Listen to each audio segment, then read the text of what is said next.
साथियों नमस्कार, मैं हूं नीरज पटेल और आप देख रहे हैं नेशनल जनमत। मैंने एक अर्जक पद्धति का विवाह आपको कल ही अपने वीडियो में दिखाया था। वो विवाह बहराइच में नोनिया जैसे एक गांव में था, लेकिन आज इस विवाह को दिखाना इसलिए जरूरी था ताकि आपको ये समझ में आए कि संपन्न लोग, मतलब एक 5 स्टार होटल जैसी व्यवस्था में भी लोग मुद्दों को जीवित रखे हुए हो। सुभाष चंद्र कुशवाहा जी मेरे साथ में हैं, आरटीओ से रिटायर्ड हैं, साथ ही साथ जाने माने साहित्यकार भी हैं। अवध का किसान विद्रोह जैसी पुस्तक के लेखक हैं। 3-4 जनवरी को आप शादी कर रहे हैं। मैंने कुछ लोगों को बताया कि विवाह में जा रहा हूं, तो उन्होंने कहा इस समय शादी का कोई लगन नहीं है। इसका मतलब आपने किसी से स्थिति नहीं दिखवाई। मुझे शादी करनी थी बच्चों की, प्रेम मिलन था, दिल का मिलन था। मुझे कोई लगन और खुशी उसकी कुछ विशेष की आवश्यकता थी ही नहीं। मुझे तो बस बच्चों की उपस्थिति और सुलभ सुविधा जगह मिलना ये जरूरी था और मैंने कर दिया। और ये बहुत अच्छा रहा कि लगन में नहीं मैं किया, क्योंकि सारी चीज़ें हमको सोचते में मिल गई। बढ़िया ये अर्जक पद्धति से विवाह आपने कराया, जिसको पाखंड विरोधी और वैज्ञानिक तकनीक माना जाता है। इस पद्धति से करने की कोई खास वजह? दरअसल ब्राह्मणवादी जो पद्धतियां हैं या जो भी रिचुअल्स है, जो भी परंपराएं हैं, उनको मैं नकारता हूं, क्योंकि ये दलितों ओबीसी के विरुद्ध है, ये शोषित समाज के विरुद्ध है।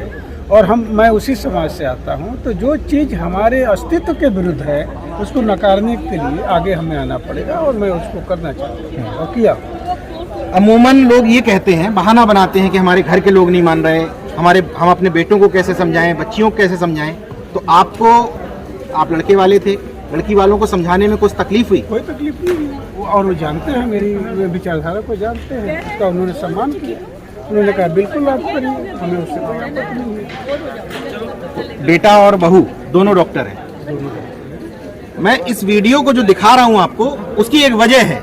यहाँ की भव्यता दिखाना नहीं चाह रहा था, लेकिन मैं ये बताना चाह रहा था कि हर तबके में वैचारिक लोग मौजूद हैं। यहाँ एक से एक बड़े लेखक थे, पत्रकार थे, साहित्यकार थे। क्योंकि आप आरटीओ विभाग में रहे हैं, तो अधिकारी वर्ग भी यहाँ पर मौजूद था। इसके बाद भी आपने किसी की परवाह किए बिना एक मैसेज समाज को देने की कोशिश की है। वो क्या मैसेज था इस शादी के माध्यम से, वो जरूर बता दीजिए। सिर्फ इतनी सी बात कि शादी के लिए किसी लगन की जरूरत नहीं है, किसी पुरोहित की जरूरत नहीं है। शादी दिलों का मिलन है, उसको सरल तरीके से हमें संपन्न करना चाहिए। दोनों रिश्तों का मिलना बहुत जरूरी है, और इस तरह की शादियों से एक तो आर्थिक बचत भी होती है और दूसरी एक तरीके समाज में भी तमाम कुरीतियों से हटने की तरह। शुक्रिया हमसे बातचीत के लिए। मैं नीरज मौर्य अपने साथी से चाहूँगा कि एक बार जरा ये पीछे का नज़ारा जरूर दिखा दें, और ये दोनों जो जिनकी आज शादी हुई है, इन दोनों लोगों को भी दिखा दें, क्योंकि आप लोगों को विशेष धन्यवाद है कि इस पद्धति के लिए आप तैयार हुए। आपकी पत्नी भी हमारे साथ में है। आपसे एक चीज पूछ लेते हैं, जिस पद्धति से विवाह हुआ, आपकी पूरी सहमति थी? पूरी सहमति थी। आपको ये बात मन में तो नहीं थी कि लोग बाद में पूछेंगे कि इस ऐसे करवा दिया, शादी मानी ही नहीं जाएगी? नहीं, बहुत लोग पूछेंगे, ऐसा नहीं है। जिन्होंने कभी सुना नहीं है, देखा नहीं है, वो पूछेंगे। कार्ड तो मैं पहले हमारा अपना तरीका है, हम उसको इनको एक्सेप्ट करना पड़ेगा। हमारे अपने तरीके से शादी होगी। जी। इस विवाह समारोह को दिखाने का हमारा यही पर्पस था कि बहराइच के बाद हम लखनऊ आए, और लखनऊ में शानदार जगह पर मुद्दों की बात हो रही थी। ये बड़ी बात है।